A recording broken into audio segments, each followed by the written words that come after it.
Alright, kind of an event vlog. Yeah, there's a little event here. You know, a little stick got fried yesterday.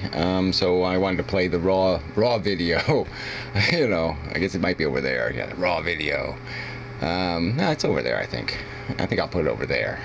But anyway, yeah, so it's just raw video of a, you know, so a tree fell and the top of the tree went over these high voltage wires that are across the street from where I live, and yeah, so you know, the stick got burned up. It can get really interesting, you know, this whole high voltage thing. So I mean, I'll post a link to an old blog post from the town website, where, you know, when the wires actually break and they hit the ground, it really gets interesting depending on how they hit the ground. So anyway, I just thought you know, I have to babble through this thing, so I'll just add some stuff here. So anyway, yeah, I had to rent one of the cottages here, and so somebody was supposed to be showing up. Well, anyway, so I was up at the road, and somebody drove by and said, "Hey, did you see the tree is smoking?" And I said, "No, I didn't see that." So anyway, so informed the fire department, but told them it was non-emergency. So anyway, but it did take like 5 minutes to get here. But there was a big accident down the street, and that became part of the story later. You know, because it sort of had to, you know, make the traffic into one lane, and then they diverted the traffic from the main highway onto our road, and so then there was, like, you know, so many cars going down the road, and it's only one lane. It was really interesting. But anyway, so I was just filming the stick as it burned, and it was sort of interesting. I mean, sorry about there's no sound, but the mic on the camcorder just sucks. But you could hear it, you know, you know, getting electrocuted. It didn't scream or anything, so I think we can. It's more evidence against Matt's theory that the atoms are feeling, because they weren't doing any screaming whatsoever. I didn't see them wave their arms and writhe in pain or anything. But I'm sure there were some little bugs walking on that stick, and they weren't having a good day, I'm sure. But anyway, what else is there? Yeah, something I'll explain, like this high voltage thing. See, they run the wires at high voltage, you know, just because they can get a lot of amperage, which is the volume of electricity, through a very small wire. I mean, they're only like 1/4 inch, 3/8 of an inch thick wires, less than 3/8. It's a little more than a quarter, I guess. But anyway,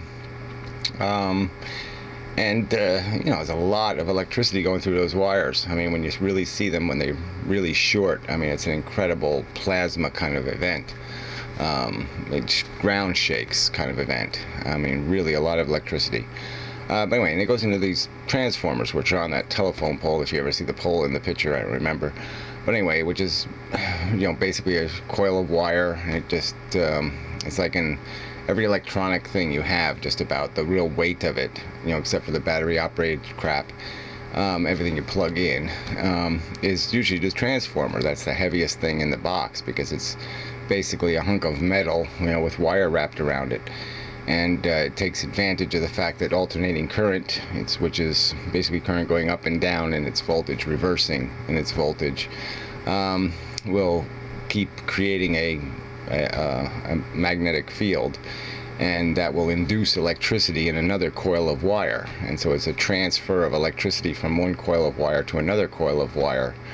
And but it only works if the current is, I mean, if the voltage is changing. It won't work if you use like DC, straight flat DC won't work in a transformer, just because that's the way the physics work. It only works when it's charging and discharging the coil or the magnetic field. Once it's at a steady state, it doesn't do anything, it just dies. No more event, no more electrical. You can't pass on the electricity anymore. You can maintain magnetism that way, but you can't transfer it to some other coil that way unless it is changing or moving. But anyway, I won't go through all that crap. You either have to move through the field or the field has to change. Enough on that part of the theory. So anyway, back to the high voltage stuff. So there's basically 3 wires. And one is called a neutral, and there's 2 that alternate opposite from each other. So one is at one time, one is at the peak of the high voltage, and the other one is at the lowest point of the voltage, and the neutral's in between the two of them. So the neutral is pretty much a ground wire. And then what you have is voltages at either end that just keep switching back and forth, who's high and who's low. And so between those two widest ones, you have 16,000 volts. And then from one of those to the middle one, you have 8. So it's like, you know, 8 this way and 8 that way. And it's the same way your house current works. If you have like 220 going into a stove or something, you know, with the 3 wires, they're doing the same basic thing, except it's lower voltage. So, where do we go from there? So what else is there to say? So anyway, yeah, electricity. Always been fascinated by electricity. Always liked it when I was a kid. I was, you know, I remember like one of the first things I did when I was still crawling. I can remember crawling to a light socket and sticking bobby pins in electric sockets. I just love the sparky stuff. So I've been electrocuted by house currents like probably 1,000 times. Because I guess it's, you know, as long as you're careful about it, you're only getting zapped and it doesn't go across your heart or something from hand to hand or some other kind of, as long as the ground is in the right place, you know, it's not going to kill you. But I guess it's always a little bit dangerous, so you got to take it seriously, because if it does fibrillate your heart, then you'll need to be defibrillated, you know, or you will die. So anyway, but electricity, it's always been sort of, you know, it's really interesting stuff. You know, just the whole idea of it. You know, it's just all this sparky stuff. I mean, you can't help but be a little impressed by that spark stuff. So anyway, so what else can I explain? Oh yeah, so there's transmission of electricity. Like, nobody talks about electric cars and stuff, and it's really not.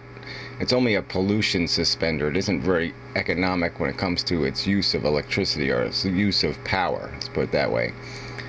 Because, you know, unfortunately, electricity degrades as you try to transport it. So every time you transport through wires, you degrade it. You know, and that's why they use it at such high voltage and use alternating current, because that loses the least.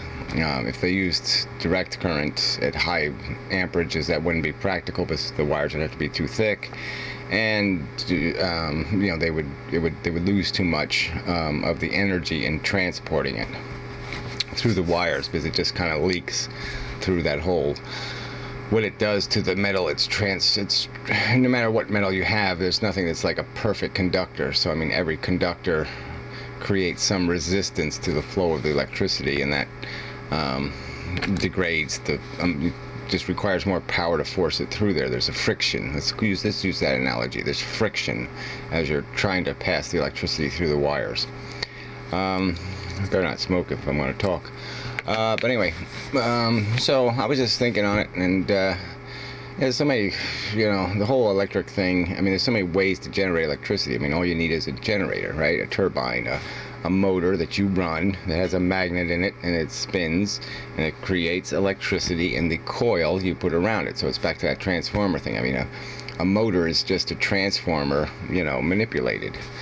So now it has moving parts. It's really the same deal, though.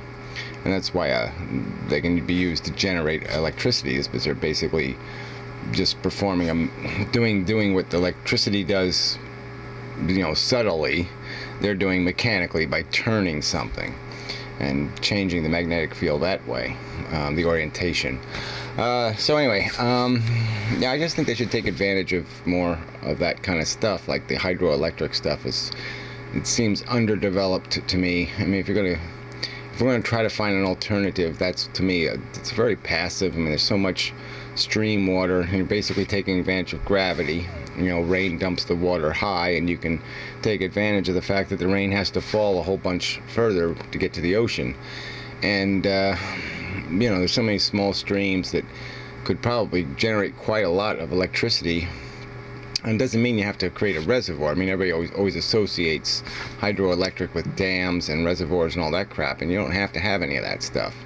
All you have to do is basically have a more efficient connection between where the water is at a high point, or, you know, further up the stream, and where it is at the low point. Instead of having the curvy stream and all that kind of stuff, if you have a nice straight pipe, there'll be incredible water pressure from that difference in height. So if there's a 50-foot drop over you know, a half-mile distance, I mean, if you can reduce that to some frictionless object, so you're not having a whole stream and all that stuff, you don't have to make a reservoir. You just have to have a nice big pipe, let the water flow into the pipe and create a back pressure. And you know, water is really heavy, and so when there's a 50-foot drop, it's a lot of pressure, and so it'll turn a little motor and make electricity. And it seems to me that it's really doable, and the environmental cost, I think, can always be, you can always get around them. I mean, you can't make everything perfect, but why should anything be perfect? I mean, we don't have to leave nature alone. Nature is not a brilliant force. We just have to understand its necessities. Yes, okay, the fish need to eat bugs, the bugs need a certain environment to grow in, blah blah blah. So you duplicate what it needs, okay? But every inch of the stream does not have to be some pristine, ugly, grubby, crappy looking hunk of shit. I mean, you can take most of it and make it look nice.